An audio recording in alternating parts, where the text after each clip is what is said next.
दोस्तों, आप सामान्यतः देखते होंगे कि अच्छे वक्त में आपके दोस्त, मित्र और आपके रिलेटिव को ये कहते हुए आप सुनते होंगे कि रात को 12 बजे के बाद भी कभी हमारी ज़रूरत हो तो तुम हमें याद करना। ऐसा बहुत सारे एग्जाम्पल आप सुनते होंगे, लेकिन जैसे ही आपका वक्त बुरा आता है तो आप देखते होंगे वैसे बहुत सारे उदाहरण, मैं सबकी बात नहीं कर रहा हूं, लेकिन वैसे बहुत सारे उदाहरण आप देखते होंगे कि जब आपका वक्त बुरा हो तो रात को 12 बजे के बाद नहीं, दिन में 12 बजे आप कॉल करते होंगे, आप फोन करते होंगे अपने दोस्त, मित्र या रिलेटिव को कुछ मदद के लिए।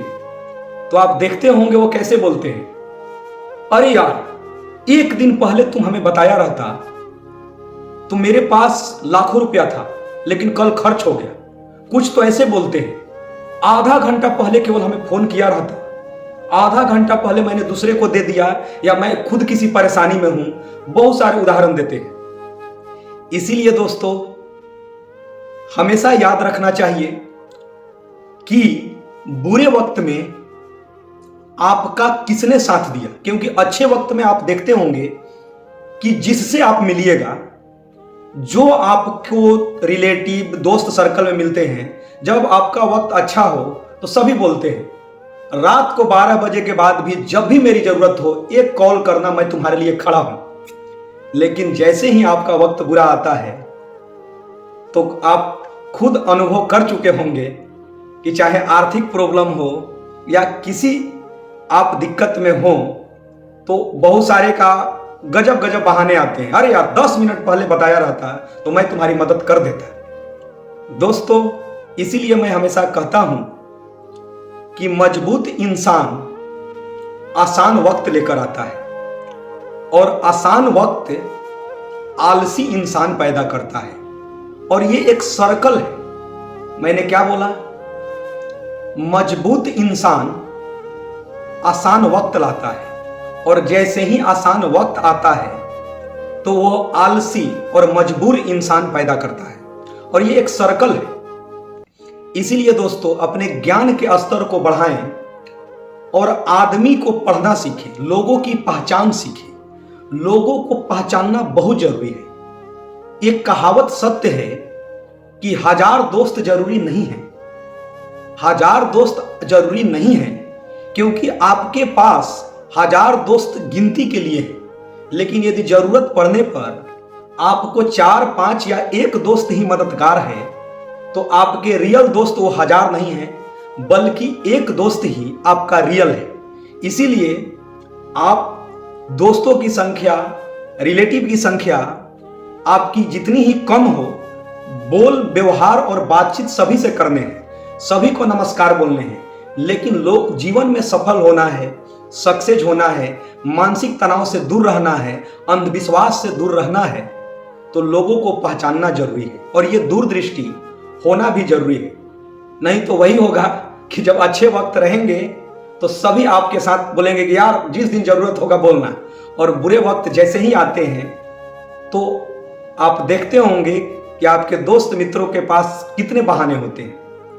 तो मैं बार बार हमेशा कहता हूं कि हार और जीत के बीच के फासले बड़े होते हैं, परंतु नामुमकिन नहीं, क्योंकि जीतने वाले छोड़ते नहीं और छोड़ने वाले जीतते नहीं। दोस्तों, बहुत सारे आप एग्जाम्पल देखते होंगे अपने जीवन में, बहुत सारे उतार चढ़ाव भी जीवन में आते हैं, सबके आते हैं। और एक कहावत ही है कि बैंक में आप पैसा जमा करते हैं, हो सकता है कि कुछ वर्षों के बाद दुगना भी हो जाए और कुछ वर्षों के बाद उससे भी अधिक हो जाए। लेकिन यदि लर्निंग और ज्ञान, नॉलेज का इन्वेस्टमेंट हो, नॉलेज का संग्रह हो, तो वह जो जमा पूंजी होता है वह लाखों करोड़ों, उसका कोई इन्फिनिटी भी आप बोल सकते हैं। तो ज्ञान को अर्जित करना है, जितना हो सके अर्जित करना है, और जीवन में अहंकार बिल्कुल नहीं होना चाहिए। अहंकार आदमी को असफलता की ओर ले ही जाता है। और रियल बात है कि असफलता बहाने बनाती है, असफलता बहाने बनाती है और सफलता नए रास्ते तलाशती है। तो आपको यह तय करना है कि यदि आप अपने जीवन में बहाने बनाते हैं, इसका मतलब है कि असफलता अपने चक्र में, अपने पास आपको जकड़ रहा है। लेकिन यदि आप नए रास्ते को तलाशते जाते हैं तो सफलता ही नए रास्ते तलाशती है और आपका मैथमेटिकल जो ग्राफ है वो सफलता को ही प्रदर्शित करने लगता है, ये दिखाई देने लगता है।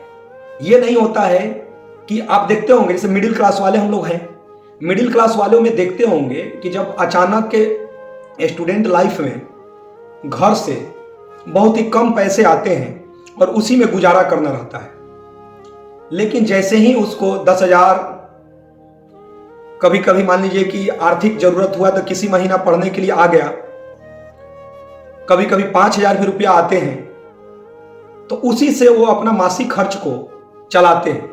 लेकिन आप बहुत सारे एग्जाम्पल्स देखते होंगे कि मिडिल क्लास में कुछ बच्चे सफलता के बाद भी, थोड़ी सफलता के बाद भी बाद में डिक्रीज कर जाते हैं।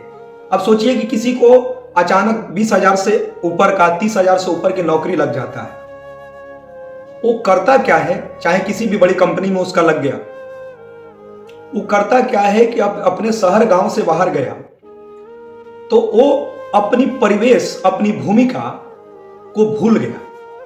होता क्या है कि वहां के सर्कल में वो इंजॉय करने लगा, पार्टी करने लगा, फंक्शन करने लगा, यहां तक कि हुआ कि घर का खाना न खाकर, मान लीजिए कि उसका वहां फैमिली भी है, तो उसको पसंद अब धीरे धीरे आने लगा रेस्टोरेंट का खाना और एक आदत में शुमार हो गया। आप देखते होंगे मैक्सिमम जितने भी बड़े शहर हो, या मैं अपने बिहार के राज्य की राजधानी पटना भी बोल सकता हूं, भारत की राजधानी दिल्ली भी मैं बोल सकता हूं, या बहुत सारे जगह पर देखते होंगे जो थोड़ा सा डेवलप हो चुका है, वहां पर मिडिल क्लास वाले अपना गए, वहां जॉब कर रहे हैं। तो ये आप नहीं कह सकते हैं कि वहां दिल्ली के, ये दिल्ली, मुंबई, पटना या बहुत जगह के बड़े बड़े घर के ही नहीं, बड़े बड़े लोगों को देखकर मिडिल क्लास वाले को भी आदत में शुमार हो गया, यार या खुद फैमिली को भी लेकर आज खाना नहीं बनेगा, आज रेस्टोरेंट में खाना खाएंगे, सुबह का नाश्ता रेस्टोरेंट में करेंगे। पता चला कि वो कमा रहा है 30,000, 40,000, लेकिन उसको बच रहा है कितना भाई, 10,000, 12,000, 8,000 महीना में बच रहा है। सारे पैसा दिखावटी दुनिया में खर्च हो रहा है। इसीलिए मैं हमेशा कहता हूं कि सबकी अपनी कैटेगरी है। कुत्ता भी बहुत वफादार होता है, चीते का भी अपना एक अलग कैटेगरी है।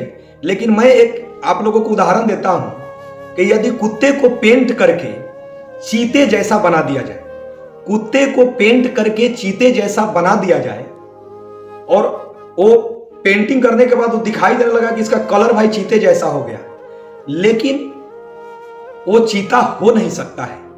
इसीलिए आपको समझना है कि हम किस परिवेश से निकले हैं और धीरे धीरे अपनी ग्राफ को इंक्रीजिंग ऑर्डर में बढ़ाने हैं, सफलता को प्रदर्शित करें। नहीं को 30,000, 40,000 रुपया आने लगा भाई, रेस्टोरेंट में खाना खाएंगे, इधर पार्टी करेंगे, और वहां के जो लोकल अच्छे घर के, संपन्न घर के, जिसके पिताजी काफी बड़े बिजनेसमैन हैं, अब उनके साथ दोस्त सर्कल हुआ और आप भी पार्टी करने लगे, तो पता चला कि आपका जो भी इनकम है, एक तो आप स्टूडेंट लाइफ में कैसे कैसे घर से कष्ट करके पैसा आता था और आप ये जानते भी हैं, जानने के बाद भी आप अनजान बनते हैं और जॉब होने के बाद बेकार पैसे खर्च कर रहे हैं। इसीलिए आप हमेशा ज्ञान में इन्वेस्टमेंट करें और कोशिश करें कि राइट डायरेक्शन की तरफ आप जाएं।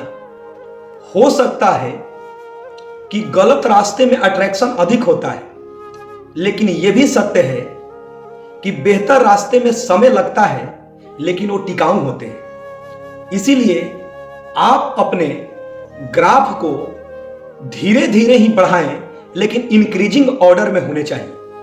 तो प्रिय विद्यार्थियों, दोस्तों, आपको समझना जरूरी है कि सफलता का मापदंड सिर्फ और सिर्फ आपका प्लान ही नहीं है, उसके साथ राइट डायरेक्शन में मेहनत भी होना चाहिए। बचपन से आप लोगों ने सुना होगा कि गुच्छे की आखिरी चाबी भी ताला खोल देती है। ऐसा सुने होंगे बचपन से आप। दोस्तों, कब तक आप आखिरी चाबी के भरोसे रहेंगे? कभी कभी जीवन में ताला तोड़ना भी विकल्प हो सकता है, और यदि सफलता के लिए ताला तोड़ना पड़े तो ताला तोड़ना जरूरी है। और ताला तोड़ने के बाद यदि सफलता मिल रहा, हो सकता है कि गुच्छे की आखिरी चाबी से भी ताला ना खुले, तो क्यों भाई गुच्छे की आखिरी चाबी के भरोसे आप रहेंगे? तो जीवन में सफलता के लिए ताला तोड़ना भी विकल्प हो सकता है। और आप देखते होंगे कि गुलाम के जैसा मेहनत करके कभी आप राजा नहीं बन सकते भाई। मजदूर कैसे राजा बनेगा? उसको क्या है कि मान लीजिए कि डेली हमको है कि हमको 500-1000 रुपया चाहिए, हम मजदूरी कर ली। लेकिन यदि कोई मजदूर का बेटा भविष्य में अच्छी प्लान और राइट डायरेक्शन के साथ पढ़कर यदि राजा बना है, तो वो गुलाम की तरह मेहनत करके राजा नहीं बना है, बल्कि केवल गुलामों की तरह मेहनत करने से कोई कभी राजा नहीं बन सकता है। उसके लिए एक प्लान चाहिए, और उस प्लान पर राइट डायरेक्शन में मेहनत करना पड़ेगा, तभी आप राजा बन सकते हैं। तो दोस्तों, फिर से हम लोग शुरू में आते हैं कि बुरे वक्त और अच्छे वक्त दोनों को महसूस करना जरूरी है। अच्छे वक्त आते हैं तो बहुत अधिक गुमान में न रहिए, अहंकार में न रहिए, और बुरे वक्त आते हैं तो बहुत अधिक कमजोर भी आपको नहीं होना है, क्योंकि बुरे वक्त ही मजबूत इंसान पैदा करता है। धन्यवाद।